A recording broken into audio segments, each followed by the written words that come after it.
آپ کا نام محترم؟ محمد نواز۔ آپ کی تعلیم؟ میں نے 3-4 ماسٹر کیے ہیں، لائک جیسے ایم اے اکنامکس ہو گیا، ایم اے ہسٹری ہو گیا، ایم کام ہو گیا، یا اسی طرح ایم بی اے وغیرہ۔ اسکول کا نام؟ اسکول کا نام ہے ہمارا fine star public high school. کتنا عرصہ ہو گیا اس اسکول کو؟ اس کو ماشاءاللہ 25 سال سے زیادہ ہو گئے ہیں، کوئی 26-27 سال ہو گئے ہیں۔ اس سے پہلے ہم اکیڈمی چلاتے تھے، کوئی 5-6-7 سال 8 سال ہم نے اکیڈمی چلائی، اس کے بعد 20-25 سال سے ہم اسکول چلا رہے ہیں۔ تو بچوں کے والدین کو شعور ہے، اویئرنیس ہے اس علاقے میں؟ اللہ کا شکر ہے، جس علاقے میں ہم موجود ہیں، جس علاقے میں ہمارا یہ اسکول ہے، یہ کمپیریٹیولی ادرز جو ہے وہ بیکورڈ تصور کیا جاتا تھا، جیسے مکھن پورہ لے لیں یا اس طرح، یا شاد باغ میں موسٹلی اس وقت ہم نے شروع کیا تھا جب یہاں پر اسکول بہت کم تھے۔ لیکن اللہ کا شکر ہے، بڑی اب بچوں کے اندر، بچوں کے والدین کے اندر بڑی اویئرنیس ہے اور ان کو بڑی ہون ہوا ہے، بلکہ وہ بڑا شوق ذوق کے ساتھ بچوں کو بھجواتے ہیں کہ وہ انہوں نے اپنے بچوں کو پڑھانا ہے۔ اور یہ چیز بڑی اچھی ہوتی ہے کہ کچھ لوگ اگر نہیں بھی پڑھے لکھے ہوتے، جسٹ لائک میری اپنی والدہ کچھ نہیں پڑھی ہوئی تھی، تو ان کا یہ شوق ذوق تھا کہ میں نہیں پڑھی، میری اولاد ضرور پڑھے گی۔ تو ہم بھی ان کے وہ جو توقعات ہیں یا جو ان کی خواہش ہے یا جو وہ چاہتے ہیں، اللہ تعالیٰ کا شکر ہے، ہم کوشش کرتے ہیں کہ ان کو اچھے طریقے سے جو ہے نا وہ رسپانس دیں، تاکہ ان کی جو محنتیں، کاوشیں، کوششیں، ہمارا جو علاقہ ہے وہ اس طرح کا علاقہ ہے جس میں لوگ 20-25-30 ہزار سیلری لیتے ہیں اور اس سیلری میں وہ پڑھاتے ہیں۔ ہمارے پاس بھی ماشاءاللہ 40-50 اسٹوڈنٹ ایسے ہیں جو ہم والنٹیرلی پڑھاتے ہیں، فری پڑھاتے ہیں، ہم ان سے کوئی فیس نہیں لیتے، بلکہ ہم کوشش کرتے ہیں کہ اگر ان کو کوئی مسئلہ مسائل ہو، جس حد تک ہو کوآپریٹ کرتے ہیں تاکہ وہ بچوں کو پڑھائیں۔ اور وہ تھوڑی سی پے لینے کے باوجود ان کے ذہن میں آیا کہ ہم اچھے اسکول میں، یعنی ایسے اسکول میں جہاں پر جو اسٹاف ممبر ہیں وہ ذرا کوالیفائڈ ہو، اچھے ہوں، ان کو پراپر گائیڈ لائن ملے، تو اللہ کا شکر ہے، اللہ کا شکر ہے۔ تو نواز صاحب کس طرح شوق ہوا اس چیز میں؟ کوئی خاندانی یونیورسٹی تھی؟ نہیں، وہ ایسا ہے کہ میں جب خود سیکنڈ ایئر میں پڑھتا تھا تو سیکنڈ ایئر میں مجھے پڑھانے کا شوق بھی بہت ہوتا تھا۔ تو ایک مرتبہ ایسا ہوا کہ میرے وہ پرنسپل صاحب نے کوئی امریکہ میں جانا تھا، کوئی مہینے 2 مہینے کے لیے، کوئی ان کا کوئی وہاں پر ان کو کانفرنس تھی یا کوئی جانا آنا تھا، وزٹ تھا۔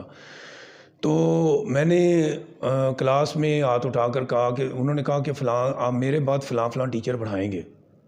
تو میں نے کہا سر اگر فلاں چیپٹر میں ان کو، یہ کلاس روم کے جو لوگ ہیں، بچے جو ہیں یا بھائی جو ہیں، ان کو میں کروا دوں۔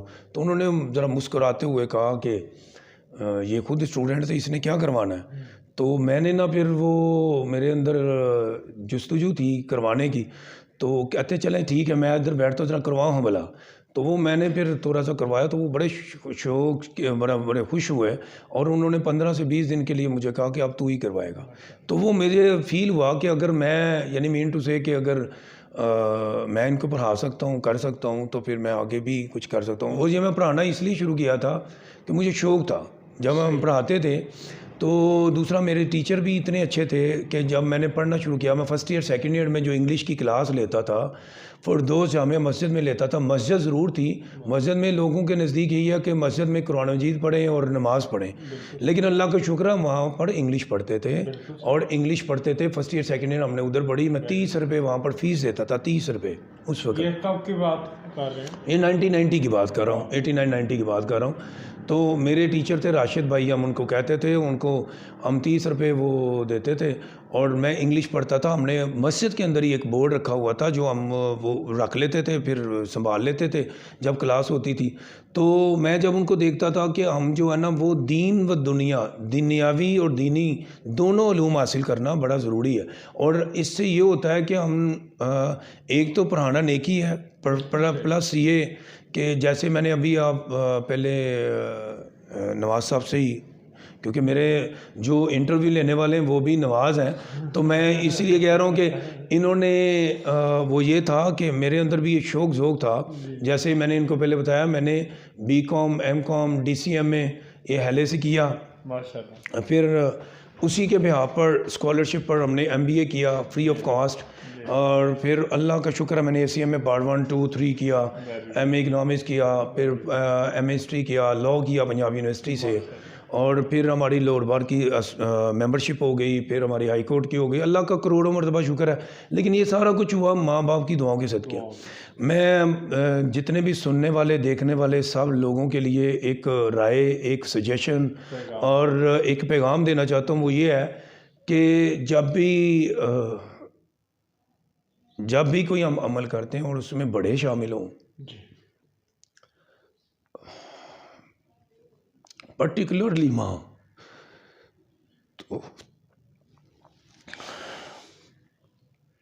تو وہ کام ضرور ہوتا ہے. بالکل صحیح.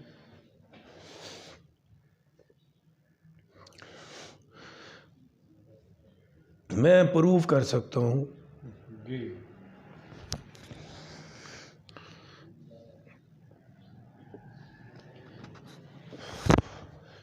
سوری جی، میں پروف کر سکتا ہوں کہ دنیا کا سب سے آسان کام پڑھنا ہے. بالکل صحیح. وہ یہ ہے کہ ہم کتابوں کے ساتھ محبت کریں، ان کا ادب کریں بیٹا، ان کا ادب کریں، ان کی آنر کریں، ان کی رسپیکٹ کریں. گھر جا کر بیگ کو پھینکے نہیں. بلکہ میرے ٹیچروں نے جو ہمیں سکھایا وہ یہ تھا کہ ہم کتابوں کو چوم کر رکھیں، کتابوں کو صاف کریں، کتابوں کو سینے کے ساتھ لگائیں. اور جب ہم کتابوں کو پیار کریں گے، محبت کریں گے بیٹا، ان کی آنر رسپیکٹ کریں گے. یہ میں تمام سننے والوں کو بتانا چاہ رہا ہوں کہ جب کتابوں کی آنر رسپیکٹ کریں گے تو وہ سینے میں ضرور اترے گی. میں نے اپنی زندگی میں جو کچھ بھی بھرا، جو کچھ بھی میں نے کیا، میں نے کبھی پڑھائی کو مشکل تصور کیا ہی نہیں. بس یہ لیا کہ جو کام کوئی انسان کر سکتا وہ میں ضرور کر سکتا ہوں. تو ایک اور چیز وہ یہ تھا کہ میں اپنی والدہ سے کہتا تھا بیٹا اوورال کہ جب میرے پیپر ہونے یا جب میں نے پڑھنا تو میں نے ماں کو کہنا ماں دعا کرنا بہت اچھا ہو. تو وہ کہتے تھے بڑا سونا ہوگا، بڑا اچھا ہوگا. تو وہ ہوگا نہیں، میں یہ تصور کرتا ہو گیا. تو یہ ان کی دعاؤں کے صدقے اللہ تعالیٰ نے بڑا کچھ دیا. یہ ماں باپ جو ہوتے ہیں بڑی نعمت ہوتے ہیں. سر میں ایک سوال اور پوچھوں گا کہ ایک اچھے استاد کے لیے کس چیز کا ہونا ضروری ہے؟ ایک ٹیچر کے لیے سنسیئر ہونا بہت ضروری ہے. اس کے لیے اپنے کام کے ساتھ سنسیئر ہونا بہت ضروری ہے. اس کے لیے ضروری ہے کہ اس کو پتہ ہونا چاہیے. میں یہ اپنی ٹیچرز کو بھی سمجھاتا ہوں، سلجھاتا ہوں کہ جب بھی بیٹا آؤ گھر سے تو لیکچر تیار کر کے آؤ. جب بھی آؤ آپ اپنا کام تیار کر کے آؤ. چاہے آپ جتنے مرضی پڑھے لکھیں، آپ کسی ایک چیز کو گول مول انداز میں نہ بتاؤ. کنسیپچل سٹڈی دو. اگر کسی چیز کے متعلقہ کوئی کمی بیشی ہے تو ان کو بتاؤ کہ بیٹا اس چیز کے متعلق میں ذرا ریسرچ کر لوں پھر میں بتاتی ہوں، تاکہ غلط نہ ہو. کیونکہ ہم نے بچوں کو جس طرف لے کر جانا انہوں نے اسی طرف جانا ہے. اس لیے سنسیئرٹی ہونا بہت ضروری ہے. ہم اپنے کام کے ساتھ انصاف کریں، حلال و حرام کی تمیز رکھتے ہوئے پڑھائیں. جو ماں باپ 20 25 30 ہزار روپے سیلری لیتے ہیں اور وہ پتہ نہیں کئی ایک ٹائم کھاتے نہیں کھاتے، کوئی اچھا پہنتے نہیں پہنتے، وہ اپنے بچوں کو بھی اچھا پہناتے نہیں پہناتے، وہ کس طرح فیسیں پوری کرتے ہیں. اور وہ فیسیں پوری کرتے ہیں تو ہم ان کا کم از کم ان کا ایک رسپانس تو دیں کہ وہ ان کی جو محنتیں کافش ہیں ان کے بچے پڑھے لکھیں اور وہ پڑھ لکھ جائیں. بہت مہربانی محمد نواز شیخ صاحب. تمام سننے والوں دیکھنے والوں کو ایک پیغام ہے کہ وہ اپنے جو بھی ٹیچر ایز اے ٹیچر جب ہم پڑھاتے ہیں تو ہمیں اس طرح سے پڑھانا چاہیے کہ بچوں کے اندر یہ اویئرنیس ہو، بچوں کو یہ سمجھائیں سلجھائیں کہ ہم نے کتابوں کے ساتھ محبت کرنی، کتابوں کے ساتھ پیار کرنا ہے، ان کا ادب کرنا ہے، ان کو چوم کر رکھنا ہے. گھر جا کر بیگوں کو پھینکنا نہیں. کیونکہ کتابیں ہنستی ہیں، کتابیں روتی ہیں، کتابیں مسکراتی ہیں، کتابیں محسوس کرتی ہیں، کتابیں سنتی ہیں. میں آپ کو ایک چھوٹی سی اگزامپل دوں گا. اس میں یہ کہ میں جب لا کے پیپر دے رہا تھا، لا کے یعنی پارٹ 2 کے، تو اس وقت ایسا ہوا کہ اللہ کا شکر ہے ماں باپ کی دعاؤں کے صدقے جس چیز کو بھی پڑھا اللہ تعالیٰ نے، اللہ کا شکر ہے وہ یاد ہو جاتی تھی. تو اس وقت مجھے ایسا فیل ہوا کہ 2-3 کویسچن جو ہیں وہ صحیح طریقے سے یاد نہیں ہو رہے. تو میں نے وہ کتاب بند کر کے کمیونیکیٹ کیا اور اس کتاب سے کہا میں تم سے اتنی محبت کرتا ہوں، اتنا پیار کرتا ہوں، اتنا ادب کرتا ہوں، تمہیں سینے کے ساتھ لگاتا ہوں، لیکن آپ صلی اللہ علیہ وسلم کے صدقے وسیلے سے اگر کوئی غلطی کمی بیشی، میرے ماں باپ کی دعاؤں کے صدقے اگر کوئی غلطی کمی بیشی ہو گئی تو مجھے معاف کر دے، اور آپ صلی اللہ علیہ وسلم کے صدقے وسیلے سے میرے سینے میں اتر جا. تو اللہ کا شکر ہے کہ اس کے فوراً بعد جب میں نے یاد کیا تو وہ مجھے یاد ہو گئی، اور یعنی میں نے جو کویسچن پڑھے مجھے بڑے اچھے طریقے سے یاد ہوئے، اور اللہ کی کرنی ایسی ہوئی کہ جب میں دوسرے دن پیپر دینے کے لیے گیا تو قدرتی طور پر وہی 2-3 کویسچن جو یاد نہیں ہو رہے تھے وہ پیپر میں آئے۔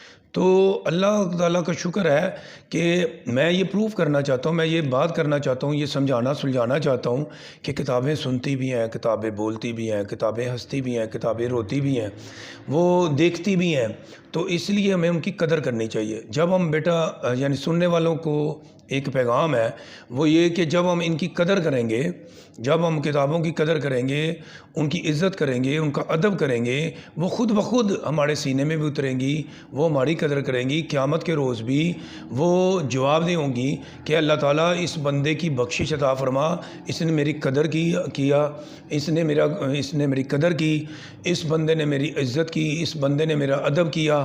اور علم کے متعلقہ آپ صلی اللہ علیہ وسلم کا فرمان اور حدیث مبارکہ کہ بے شک اللہ تعالیٰ نے مجھے بہترین معلم بنا کر بھیجا، سب سے بڑا معلم بنا کر بھیجا۔ تو اقرا بسم ربک الذی کا مطلب یہی ہے کہ اللہ تعالیٰ نے جب قرآن مجید کو اتارا تو قرآن مجید کو جب اتارا تو پہلی آیت کا ترجمہ ہی پڑھنے سے ہے۔ ایک مرتبہ آپ صلی اللہ علیہ وسلم ایک جگہ پر گئے، تشریف لے گئے، وہاں پر 2 محفلیں لگی تھیں، ایک ذکر کی محفل تھی، ایک علم کی محفل تھی، تو آپ صلی اللہ علیہ وسلم نے علم کی محفل میں بیٹھنا پسند فرمایا۔ تمام سننے والوں سے التماس ہے کہ وہ ہر بندے کے اندر میچورٹی، سمجھداری، عقل مندی علم سے آتی ہے، اور علم کی وجہ سے اللہ تعالیٰ نے انسان کو اشرف المخلوقات قرار دیا۔ تو اس لیے میرا سب لوگوں کو اور پڑھانے والوں کو خاص طور پر ایک پیغام ہے کہ وہ سنسیئر طریقے سے، سنسیئرٹی کے ساتھ پڑھائیں، حلال و حرام کی تمیز رکھتے ہوئے پڑھائیں۔ کہ ہم نے جو والدین بچوں کی فیس پے کرتے ہیں، اور وہ کبھی کبھار تو ایسا ہوتا ہے کہ ان کے پاس فیس کے لیے پیسے نہیں ہوتے، کبھی کبھار وہ ایک ٹائم کھانا کھاتے ہیں، ایک ٹائم نہیں کھاتے، کبھی کبھار وہ اچھے کپڑے بناتے ہیں، کبھی کبھار وہ اچھے کپڑے نہیں بناتے۔ تو ان تمام ٹیچروں سے، ان تمام سکول چلانے والوں سے ایک گزارش ہے کہ وہ ان لوگوں کی وہ جوش، وہ جذبہ، وہ محنتیں، وہ کاوشیں جو لوگ اپنے بچوں کے لیے کر رہے ہیں، اور وہ یہ صرف اس نظریے سے کر رہے ہیں کہ چاہے ہم کھائیں نہ کھائیں، چاہے ہم پئیں نہ پئیں، چاہے ہم اچھا پہنیں نہ پہنیں، کم از کم ہمارے بچے پڑھ جائیں، تو کم از کم ان کی وہ خواہشوں کو ٹھیس نہ پہنچائیں۔ بڑی مہربانی۔